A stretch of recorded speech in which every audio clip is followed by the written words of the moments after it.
નમસ્કાર, city live સાથે હું છું લખમા. સમાચારની શરૂઆત કરીએ. આજે કેન્દ્રીય નાણામંત્રી નિર્મલા સીતારમણે લોકસભા ચૂંટણી પહેલા નરેન્દ્ર મોદી સરકારનું છેલ્લું અને વચગાળાનું બજેટ રજૂ કર્યું છે. આ બજેટમાં મંજૂર વર્ગમાં લઈ અને મજૂર વર્ગ સુધીથી કરી અને ઉદ્યોગપતિઓને અસર કરતું હોય છે. ત્યારે ખાસ કિસાન સન્માન નિધિ અને બીજી ઘણી બધી મહત્વની યોજનાઓને લઈ અને મોટી જાહેરાતો પણ રજૂ કરવામાં આવી ચૂકી છે. ત્યારે આ સિવાય ગુજરાતમાં કરોડો લોકોને નભતા ડાયમંડ ઉદ્યોગને પણ બજેટને લઈ અને અનેક આશાઓ રહેલી છે.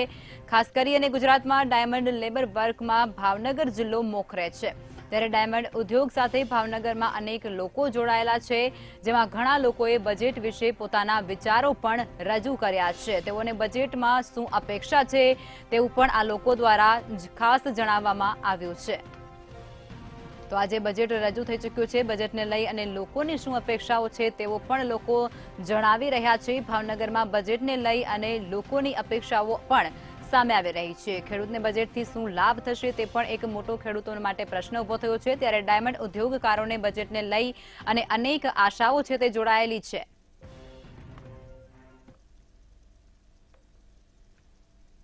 કેન્દ્ર સરકારનું છેલ્લું બજેટ 2024-25નું જ્યારે રજૂ થવાનું છે ત્યારે કહી શકાય કે ખાસ કરીને આ બજેટ ઉપર સૌ કોઈની નજર રહેશે. કારણ કે હવે પછી સીધી ચૂંટણી જાહેર થશે એટલે બજેટને લઈને ઘણા લોકોની ઘણી બધી માંગણી હોય છે. ત્યારે કહી શકાય કે ગુજરાતનું હાડ સમાન બિઝનેસ એટલે કે ડાયમંડ ઉદ્યોગ, જેની અંદર સુરત પછી ભાવનગરનું નામ આવે છે. ત્યારે લાંબા સમયથી ડાયમંડ ઇન્ડસ્ટ્રીઝના લોકોની અનેક માંગો છે. ત્યારે આ બજેટની અંદર પણ તેની શું માંગ છે, આ બજેટની અંદર શું આશા ભાવનગરના જે હીરાના વેપારીઓ છે તે રાખીને બેઠા છે, કઈ કઈ બજેટની અંદર પોતાની માંગણી છે તે આજે આપણે જાણશું. સૌ પ્રથમ આપને પૂછવા માંગીશ કે બજેટની અંદર આપ શું ઈચ્છી રહ્યા છો અને શું બજેટની અંદર માંગ તમારી છે? ડાયમંડ ઇન્ડસ્ટ્રીઝ લાખો લોકોને રોજગારી આપે છે, જ્યારે છેલ્લા ઘણા સમયથી માર્કેટમાં ભયંકર મંદીનો માહોલ છે. તો આવનારા બજેટમાં સરકાર ઇમ્પોર્ટ ડ્યુટી અને એક્સપોર્ટ ડ્યુટી ઘટાડે તો ડાયમંડ માર્કેટને સારો એવો લાભ મળે એમ છે અને માર્કેટમાં થોડો પ્રાણ પુરાઈ શકે તેમ છે. તો ડ્યુટીની વાત થઈ છે, કારણ કે ક્યાંક ને ક્યાંક અસર જે માર્કેટને કરતી હોય છે. આપ શું ઈચ્છો છો ભાવનગરની અંદર કેવા પ્રકારનું ડેવલપમેન્ટ ડાયમંડને લઈને કરવું પડે, સરકારે શું ધ્યાન રાખવું? ભાવનગરની અંદર ઘણા સમયથી જેમ્સ એન્ડ જ્વેલરી પાર્કનું વાત ચર્ચા થાય છે, પણ હજી સુધીમાં 25 વર્ષથી વાત થાય પછી કાંઈ થયું નથી. તો અમારે સરકારને વિનંતી છે કે આવનારા બજેટમાં જેમ્સ એન્ડ જ્વેલરી પાર્કનો સમાવેશ કરે, જેથી નાના મોટા ઓફિસોવાળા અલગ અલગ છૂટક રહે તો બધા એક જગ્યાએ આવે તો બધાને સારું પડે અને સેફટી મળે અને બધાને નાના મોટું કામમાં મદદ થાય અને સારું પડે. તો જ્વેલરી પાર્કની વાત હતી, જે લાંબા સમયથી માંગણી છે પરંતુ હજી સંતોષવા નથી. આપ શું કહેશો? ભાવનગર જિલ્લો છે તેની અંદર મોટાભાગના લાખો સંખ્યામાં રત્ન કલાકારો છે, તેને લઈને શું સરકારે ધ્યાનમાં રાખવું જોઈએ, શું માંગણી છે? સરકારને ધ્યાનમાં એ લેવાનું છે, આપણે જે રત્નદીપ યોજના જે લાગુ કરવામાં આવી છે પણ એનો અમલ નથી થયો. જો અમલ કરવામાં આવે તો અત્યારે જે માહોલ મંદીનો માહોલ છે તો નાના જે રત્ન કલાકારો ભાઈઓ છે એ મંદીનો લાભ લઈ શકે અને એને રોજગારી પૂરી મળી શકે. અને રત્ન કલાકાર યોજનામાં એવું છે કે મોટા માણસો તો લાભ લેવા નથી. જે રત્ન કલાકાર યોજના લાગુ જો અમલમાં મૂકી છે એનો જો શરૂ થઈ જાય તો નાના રોજગાર રત્ન કલાકારો છે એને એનો લાભ મળે. તો લાખોની સંખ્યામાં ભાવનગરમાં રત્ન કલાકારો છે, તેને રત્નદીપ યોજનાનો પણ લાભની વાત આવી છે. શું કહેશો આપ? ભાવનગરની ડાયમંડ ઇન્ડસ્ટ્રી એક કનેક્ટિવિટી ઇન્ડસ્ટ્રી છે, હેરાફેરી જે માલની થતી હોય છે તેને લઈને આપની કોઈ માંગણી છે? સરકાર પાસે એક માંગણી છે કે ડાયમંડનો ધંધો કનેક્ટિવિટી વાળો છે સુરત મુંબઈ સાથે, તો સરકારને નવા બજેટમાં ટ્રેનની રજૂઆત કરવા કે 10 વાર ડાયમંડ એસોસિએશન તરફથી લિખિત આપેલું પણ કોઈ હજી એનું નિરાકરણ લાવ્યા નથી. તો વિનંતી કે એક ટ્રેન શરૂ કરે તો કનેક્ટિવિટી જળવાઈ રહે. તો આ તમામ પ્રકારના પ્રશ્ન છે. હાલ આપણી સાથે પ્રમુખ ડાયમંડ એસોસિએશનના જોડાઈ ચૂક્યા છે. ઘનશ્યામભાઈ, શું કહેશો? ડાયમંડ ઉદ્યોગને લઈને સિક્યુરિટી હોય, કનેક્ટિવિટી હોય કે રત્ન કલાકારના પ્રશ્ન હોય, કેવા પ્રશ્ન છે જેનું નિરાકરણ કરવા માટે આપની માંગણીઓ સરકાર પાસે આ બજેટમાં રહેશે? કનેક્ટિવિટીની વાત કરીએ તો પહેલાં કે જ્યારે 1995માં હીરાના વેપારીઓ મુંબઈથી જ્યારે માલ લેવા વેચવા માટે જતા અને આવતા તો 95માંથી ફ્લાઇટ રેગ્યુલર શરૂ હતી. આજે 2023 એટલે 28 વર્ષ થયા. તો તમને ખબર સ્વાભાવિક માણસોની સંખ્યા વધી હોય, અવરજવર વધી હોય, છતાં પણ ત્યારે ફ્લાઇટ રેગ્યુલર હતી. આજે તમે જો મહિનામાં 2 દિવસ બંધ હોય, 5 દિવસ બંધ હોય એટલે અગવડતા પડે, એટલે બહારના વેપારીઓને આવવા જવામાં તકલીફ પડે, એટલે અહીંયા આવવા ન હોય એટલે અહીંથી ત્યાં બહાર તમારે સુરત અથવા મુંબઈ જવું પડે. ટ્રેનની કનેક્ટિવિટી ભાવનગરમાંથી બસો લોકલ અહીંથી રોજ સિટીમાંથી ઉપડે છે. જો ટ્રેન શરૂ થાય તો એ લોકોને સરળતા રહે અને જે માઇગ્રેશન છે અટકે. તમને ખબર હોય તો આજે મુંબઈ તમે સમાચારમાં જોયું છે કે સુરત ડાયમંડ બુર્સ બન્યું. તમે એક મોટી ઓફિસ મુંબઈથી ટ્રાન્સફર થઈને આવીને મહિના દિવસમાં પાછી મુંબઈ ગઈ. મેઇન કારણ શું? કનેક્ટિવિટી. અને જે એક્સપોર્ટ ઓફિસ ન હોય કે કસ્ટમ ઓફિસ ન હોવાને કારણે વેપાર ઉપર અસર થાય કે જે વેપારીઓ છે અહીંયા પોતાનો માલ ખપત ન કરી ગયા એની મેઇન પ્રોબ્લેમ એવો છે. એના હિસાબે એટલા ખર્ચા કર્યા પણ પછી એને મુંબઈ જવું પડ્યું. સેમ પોઝિશન ભાવનગરની છે. ભાવનગરમાં કનેક્ટિવિટી ન મળે, જોતા પ્રશ્નો વાંચા ન મળે, એટલે વેપારીઓને સુરત પોતાની ઓફિસ શિફ્ટ કરવી પડતી હોય છે. જો ભાવનગરનું ડેવલપ ઈચ્છતા હોય અથવા ભાવનગરના નેતાઓનું ડેવલપ ઈચ્છતા હોય તો કનેક્ટિવિટીને ધ્યાન આપવું પડે. ડાયમંડ પાર્કની વાત કરી કે જે મોદી સાહેબ જ્યારે ગુજરાતના મુખ્યમંત્રી હતા તે કીધું હું ડાયમંડ પાર્ક જેમસન જ્વેલરી પાર્ક બનાવીશ. તો ડાયમંડ પાર્ક બનાવવામાં તો એક પ્રિમાઇસીસમાં જાજી ઓફિસો હોય, આંગળીયા ઓફિસ હોય તો લૂંટના પ્રશ્ન તમને ખબર છે અવારનવાર બનતા હોય છે. તો સિક્યુરિટી પ્રોબ્લેમ સોલ્વ થાય, એક માહોલ બને તો માણસ અહીંયા જે સુરત ઓફિસ હોય અહીંયા ઓફિસ થાય. અને ભાવનગરની એક ખાસિયત છે કે પટલા ડાયમંડ છે એ ઓછી લેબરમાં અહીંયા બને છે, જે સુરત મુંબઈ કે બીજે શક્ય નથી. એ આપણી એક પોઝિટિવિટી છે. એના હિસાબે અહીંયા ઓફિસો સુરતવાળા વેપારીને પણ કરવી પડે નાના પટલા ડાયમંડ બનાવવા માટે. તો એક માહોલ બને તો અહીંયા ડેવલપમેન્ટ થાય. વાત એક સૌથી મોટો પ્રશ્ન આજથી 4-5 વર્ષથી સર્ચાતો પ્રશ્ન છે કે ડાયમંડ હીરાને બેન્કોએ બ્લેક ઝોનમાં નાખ્યો છે અથવા રેડ ઝોન કહેતા હોય એને, કે તમે હીરાની કોઈ મશીનરી લ્યો તો તમને બેંક લોન ન આપે. તમે ડાયમંડ મશીનરી રાખ્યું તો લોન ન આપે. કારણ કે જે ભૂતકાળમાં મેં પૂછ્યું કે રિઝર્વ બેંકના મેનેજર સાથે ઇસ્કોન ક્લબમાં મિટિંગ હતી કે નહીં આપવાનું કારણ શું કે હીરામાંથી એટલું બધું એનપીએ થયું. તો એનપીએમાં એક લલિત મોદી અને ટૂંકમાં બીજા ડાયમંડવાળા હોય નીરવ મોદી, એના હિસાબે બધાનું એનપીએ ટૂંકમાં બધાને એનપીએમાં લઈ વાત વ્યાજબી નથી. નાના માણસોને ઓછા માણસોને લોન આપી તો મેં કીધું ભાવનગરમાંથી મેં દાખલો પણ આપ્યો. ભાવનગરમાંથી કેટલા માણસો તમે ડાયમંડવાળા લોન નથી ભરી? તો એક પણ સિંગલ વ્યક્તિ નો નીકળ્યો કે જે લોન લઈને ભરી ન હોય. એટલે મોટા અને ઉદ્યોગની અસર નાના ઉપર અને લોન ન મળવાથી જે ડીઆઈસીની યોજનાઓ હોય છે એ યોજનાનો લાભ ન મળે, સબસિડી ન મળે. એટલે માણસો જ્યારે હીરામાં જ્યારે મંદીનો માલ હોય ત્યારે વસ્તુ કામમાં આવતી હોય છે. મંદી હોય તો કોઈ નાનો કારખાનેદાર હોય એ નવી મશીનરી લઈને લોન લઈને સબસિડી સરકાર આપીનો લાભ મળે એટલે એને ઓછા ઓલામાં અને લોન ઉપર કામ થઈ શકે. કેશ ન હોય તો કેશની અસર મંદીમાં હોય છે. આવી બધી નાના ઘણા પ્રશ્નો હોય છે. જો રાજકીય ઈચ્છા શક્તિ અને સરકારની ઈચ્છા શક્તિ હોય તો આ બધા પ્રશ્નોનું સોલ્યુશન આવી શકે છે. તો જે રીતના જાણ્યું રાજકીય ઈચ્છા શક્તિ મૂળ છે. કારણ કે ભાવનગરનું જે ડાયમંડ ઉદ્યોગ છે તે ભાવનગરની જે વિકાસની ગાથા કહેવાય તેની એક કરોડરજ્જુ છે. કારણ કે લાખો લોકો ડાયમંડ ઉદ્યોગ સાથે જોડાયા છે અને કરોડોનો બિઝનેસ છે તે ભાવનગરથી જ શરૂ થયો હતો. ભાવનગરથી આ બિઝનેસ સુરત ગયો અને સુરત અને મુંબઈની વચ્ચે આ બિઝનેસ સ્થાયી થયેલો છે. પરંતુ જે રીતના સિક્યુરિટી, કનેક્ટિવિટી, રત્ન કલાકારોનું પણ વિચારીને ડાયમંડના જે વેપારીઓ છે તેના પોતાની રજૂઆત મૂકી છે, ત્યારે હવે જોવાનું રહ્યું કે સરકાર પાસે જે 10 વર્ષ પહેલાથી જે માંગણીઓ છે, સરકાર આ વખતે આ માંગણીનો સંતોષ કરીને કહી કે સરકાર દ્વારા જે અગાઉ જે એલાન કરવામાં આવ્યા હતા ભાવનગર ડાયમંડ ઉદ્યોગને લઈને તે આ વખતે પરિપૂર્ણ થશે કે નહીં, અને ભાવનગરનો ડાયમંડ ઉદ્યોગ જે અત્યારે મરવા પડ્યો છે, જે ઓક્સિજન ઉપર ચાલે છે, તે હવે જીવિત ફરીથી થઈને ચાલશે કે નહીં. તો ભાવનગરમાં અત્યારે બજેટને લઈ અને લોકોની પ્રતિક્રિયાઓ સામે આવી રહી છે. બજેટને લઈ અને લોકોને ઘણી અપેક્ષાઓ છે તેવું પણ તેમના દ્વારા જણાવવામાં આવ્યું હતું. ત્યારે કેન્દ્ર સરકારનું અને વચગાળાનું જે બજેટ આજે રજૂ કરાયું છે તેને લઈ અને અનેક અપેક્ષાઓ લોકો દ્વારા સેવવામાં આવી હતી. ત્યારે વચગાળાનું બજેટ આજે રજૂ થયો છે. ખેડૂતો માટે બજેટમાં શું લાભ થશે તે પણ એક મોટો પ્રશ્ન ખેડૂતો માટે ઊભો થયો છે.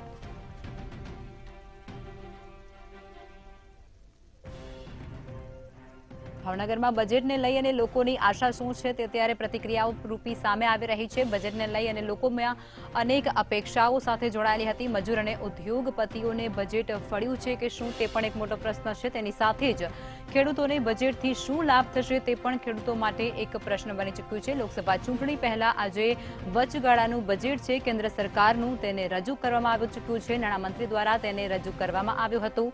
ડાયમંડ ઉદ્યોગને બજેટને લઈ અને અનેક આશાઓ છે.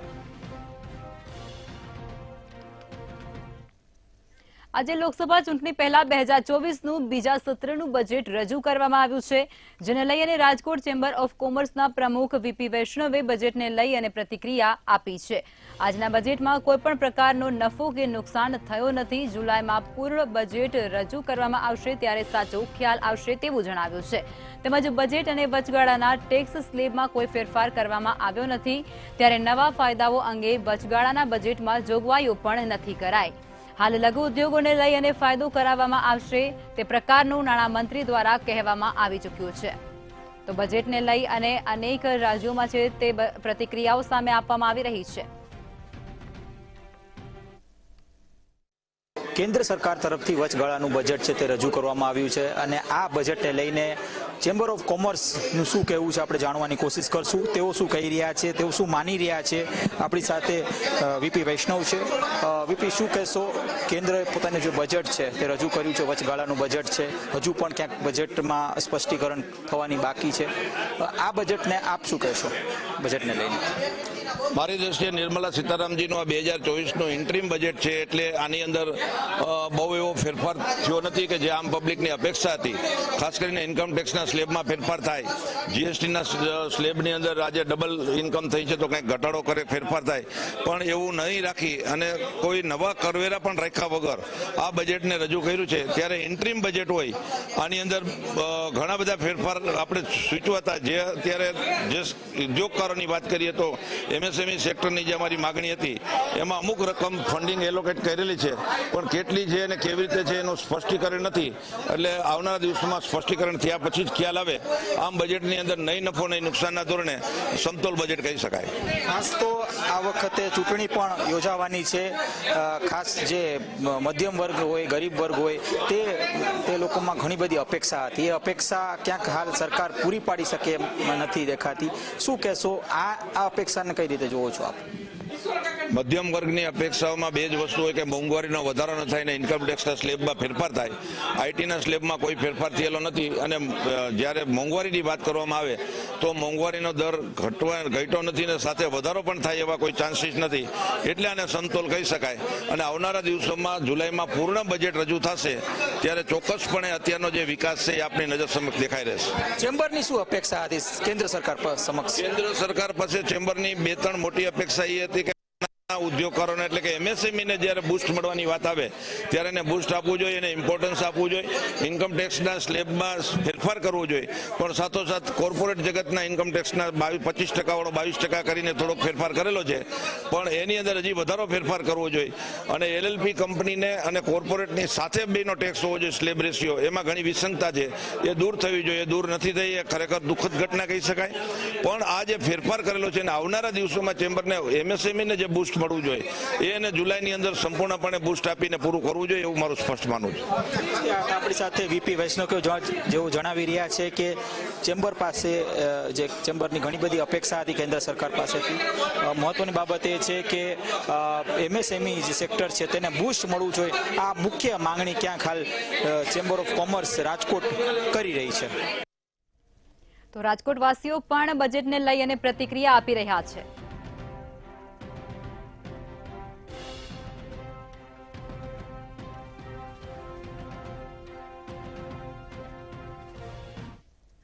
વડોદરામાં એસઓજીની ટીમે શહેરની પ્રખ્યાત ખાણીપીણીની દુકાનો પર દરોડા પાડ્યા હતા. એસઓજીની 20 થી વધુ ટીમોએ ફૂડ ઇન્સ્પેક્ટરોને સાથે રાખી અને કીર્તિસ્તંભ, સોમા તળાવ, અમિતનગર બ્રિજ અને ડેરી ડ્રેન સર્કલ પર તપાસ હાથ ધરી હતી. શહેરની ચા, સેવસળ અને પાન પાર્લર પર આકસ્મિક ચેકિંગ હાથ ધરાયું હતું, જેમાં એસઓજી ટીમે પાનના ગલ્લેથી નશો કરવા ઉપયોગમાં લેવાતી શંકાસ્પદ ચીજવસ્તુઓ કબજે કરી હતી. અને ત્યારબાદ પોલીસે સયાજીગંજ વિસ્તારમાં આવેલી ડિલક્ષ પાનની દુકાન પણ બંધ કરાવી હતી. તો વડોદરાથી સમાચાર છે. વડોદરામાં એસઓજીની ટીમ દ્વારા દરોડા પાડવામાં આવ્યા છે. સયાજીગંજ ડિલક્ષ પાનની દુકાનને બંધ કરવાનો આદેશ. વડોદરામાં એસઓજીની ટીમ દ્વારા તવાઈ બોલાવવામાં આવી છે. ટીમ દ્વારા દરોડા પાડવામાં આવ્યા છે. ફૂડ ઇન્સ્પેક્ટરોને સાથે રાખી અને આ તમામ પ્રક્રિયા છે તેને આખરી ઓપ અપાયો. પાનની દુકાનેથી શંકાસ્પદ ચીજ વસ્તુઓ છે તે પણ કબજે કરવામાં આવી હતી. પ્રખ્યાત ખાણીપીણીની દુકાનો પર એસઓજીની ટીમ દ્વારા દરોડા પાડવામાં આવ્યા છે. અનેક વિસ્તારોમાં આકસ્મિક ચેકિંગ હાથ ધરવામાં આવ્યું છે, જેને લઈ અને ભેળસેળીઓમાં પણ ફફડાટ જોવા મળી રહ્યો છે. શહેરના વિવિધ વિસ્તારોમાં આ ચેકિંગ હાથ ધરાયું છે. એસઓજી દ્વારા તવાઈ બોલાવવામાં આવી. વડોદરા શહેરમાં પ્રખ્યાત સેવસળની લારી હોય કે ખાણીપીણીની લારી હોય તેમજ પાન પાર્લર તેમજ આઈસ્ક્રીમ પાર્લર પર અમને એસઓજીની ટીમ અને વડોદરા મહાનગરપાલિકાની ફૂડ વિભાગની 20 ટીમો કાર્યરત થઈ છે. આપ જોઈ શકો છો હાલ વડોદરા એસઓજીની ટીમ તેમજ ફૂડ વિભાગની ટીમ શ્રી જય રણછોડ ચૂલા સેવસર ખાતે આવી છે. ને અહીંયા સેવ ઉસળમાં કોઈ માદક પદાર્થ કે કોઈ ભેળસેળ છે કે કેમ તેનું ચેકિંગ કરવામાં આવી રહ્યું છે અને હાલ અહીંયા જે રીતના માહિતી મળી રહી છે એ રીતના ફૂડમાં કોઈ મિશ્રણ છે કે કેમ તે આપ સ્ક્રીન પર જોઈ રહ્યા છો. સેમ્પલ લેવામાં આવ્યા છે. આપણી સાથે ફૂડ વિભાગના ઇન્સ્પેક્ટર છે, આપણે એમને પૂછીશું. બેન, શું કહો છો? અહીંયા ચેકિંગ ધરવામાં આવ્યું છે, શું છે સમગ્ર વિગત?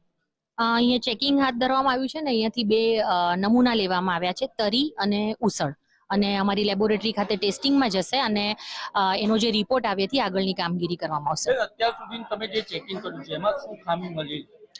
ત્યાં એક જગ્યાએ જ્યાં એ લોકો એમની પાસે રજીસ્ટ્રેશન હતું લારીવાળા પાસે, એની લારી બંધ કરાવીને એને તાત્કાલિક રજીસ્ટ્રેશન મેળવી લેવા માટે નોટિસ આપવામાં આવી છે. અહીંયાનું પણ જે સર્ટિફિકેટ છે એ અહીંયાનું નથી કે અહીંયા શું છે, લાયસન્સ કમ્પ્લીટ લેવામાં આવ્યું છે? અહીંયાનું તો અહીંયા આ સ્થળનું જ વેપારી દ્વારા લેવામાં આવ્યું છે. આપણી સાથે એસઓજી ટીમ ઇન્સ્પેક્ટર પણ છે, એમને પૂછીશું. આજે 20 ટીમ પોલીસ કમિશનર દ્વારા બનાવવામાં આવી છે, શું ચેકિંગ કરશો? માન્ય સીપી સાહેબે જે ટીમો ફૂડ એન્ડ ડ્રગ વાળાની મારી એસઓજીની ટીમો બનાવીને અમે અલગ અલગ જગ્યાએ ચેકિંગ હાથ ધરવામાં આવ્યું છે. એમાં અહીંયા જય રણછોડ ચૂલા સેવ સેન્ટરે ચેક કરવાયા, એના સેમ્પલો લીધા ફૂડ એન્ડ ડ્રગ વાળાએ. એ સેમ્પલો ચેક થશે. હવે એમાં કોઈક માદક પદાર્થ મિલાવટ હશે તો એના વિરુદ્ધમાં કાયદેસરની કાર્યવાહી થશે. જો ચૂલા સેવ ઉસળમાં માદક પદાર્થનું મિશ્રણ હશે તો કાયદેસરની કાર્યવાહી કરવામાં આવશે. આપણી સાથે એક બેન છે જે સેવ ઉસળ ખાવા આવે છે. બેન, હાલ પોલીસ ચેકિંગ કરી રહી છે, કેટલું યોગ્ય છે, તમે શું માનો છો એને?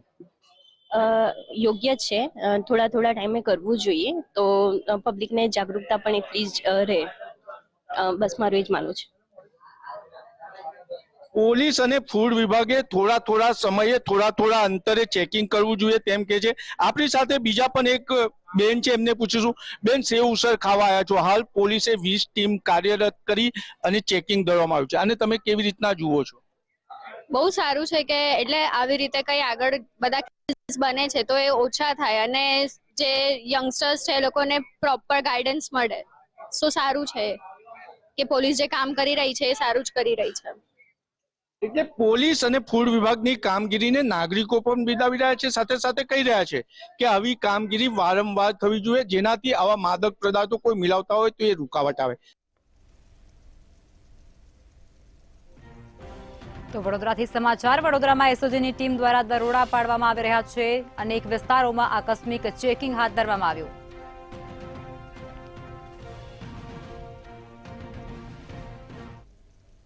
સુરતમાં તસ્કરોને પોલીસનો કોઈ જ ખોફ ન હોય તેવી સરકારી કચેરીમાં ચોરી કરી અને પોલીસની કામગીરી સામે પડકાર ફેંક્યો છે.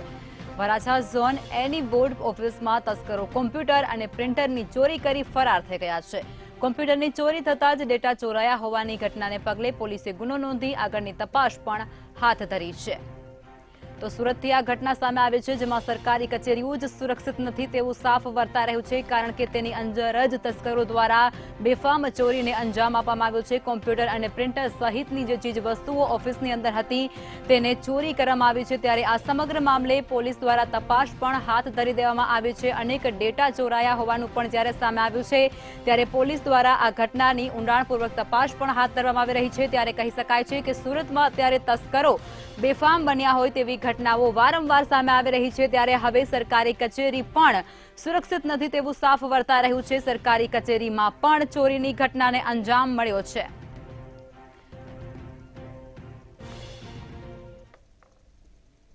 જી ચોક્કસથી જો આપણે વાત કરીએ સુરતની, તો સુરતમાં જે તસ્કરો જે બેફામ બન્યા છે અને દિવસે ને દિવસે જે તસ્કરોનો તળખાટ વધી ગયો છે, તેમાં આપણે જો વાત કરીએ તો પોલીસની તો પોલીસ ઊંઘતી ઝડપાઈ હોય તેવું ક્યાંક ને ક્યાંક આપણે કહી શકાય.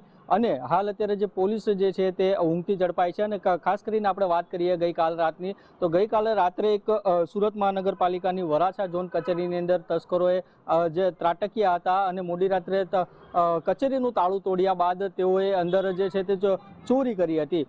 ખાસ કરીને કહી શકાય કે જે મહાનગરપાલિકાના જે ગેજેટો છે, જેવી રીતે કે કોમ્પ્યુટર તેમજ ઝેરોક્સ મશીનો તેમજ પ્રિન્ટર મશીનો જે છે તેની ચોરી કરી ભાગી છૂટ્યા હતા અને બીજી તરફ મોડી રાત્રિ દરમિયાન આ ચોરીને અંજામ આપ્યો હતો. અને જ્યારે સવારે મહાનગરપાલિકાના સ્ટાફના જે માણસો આવ્યા હતા અને ત્યારબાદ તેઓએ આવીને જોતા જ એકાએક તેઓ અચળ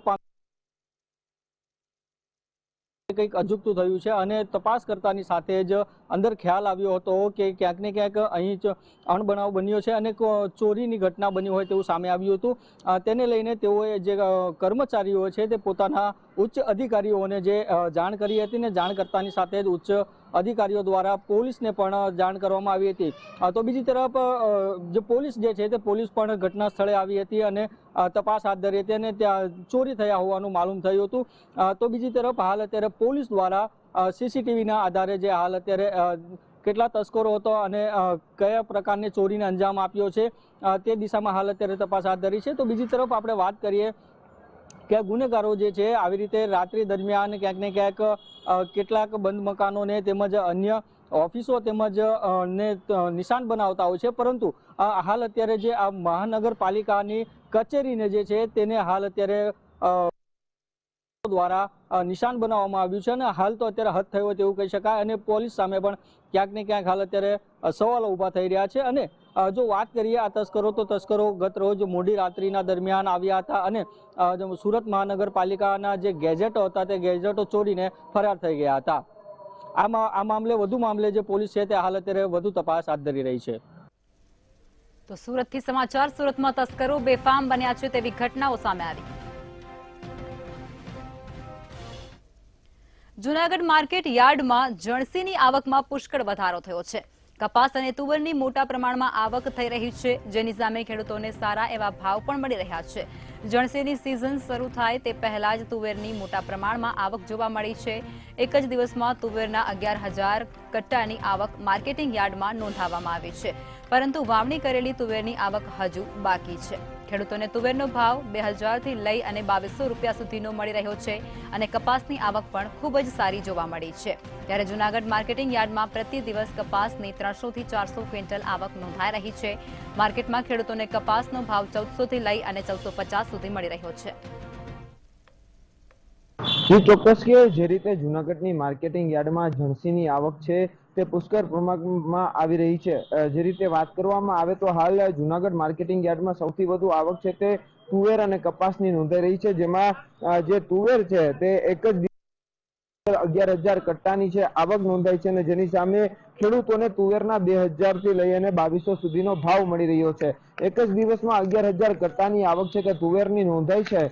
જ્યારે હજુ તો જે સિઝનની જે જણસી હોય છે તેને આવવાની વાર છે, પરંતુ આ જે તુવેર છે તે અગાઉ વાવેતર કરવામાં આવતું હોય છે અને તે તુવેર આવી છે. જ્યારે સિઝન ચાલુ થશે તો તુવેર થી આખું માર્કેટિંગ યાર્ડ ચલોચલ થઈ જશે તેવી પણ એક સંભાવના છે.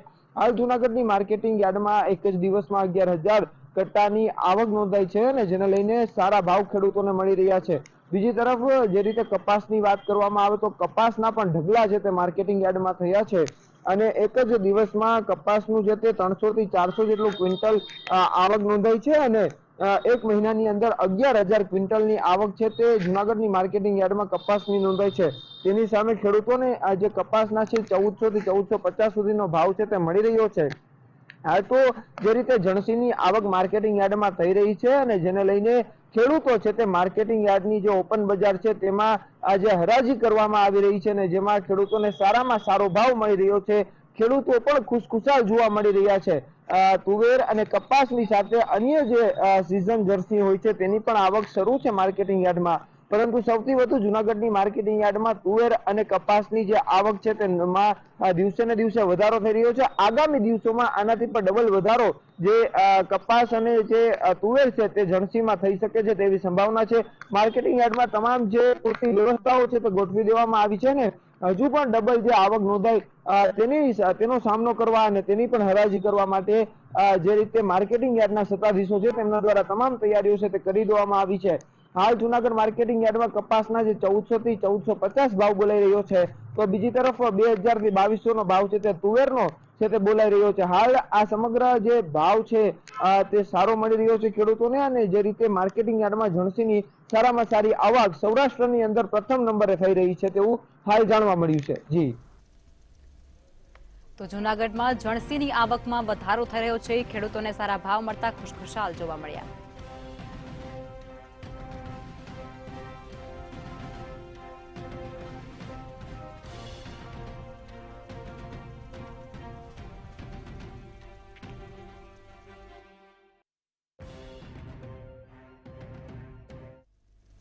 તો સિટી લાઈવમાં અત્યારે બસ આટલું જ. વધુ સમાચાર માટે જોતા રહો મંતવ્ય ન્યૂઝ. નમસ્કાર.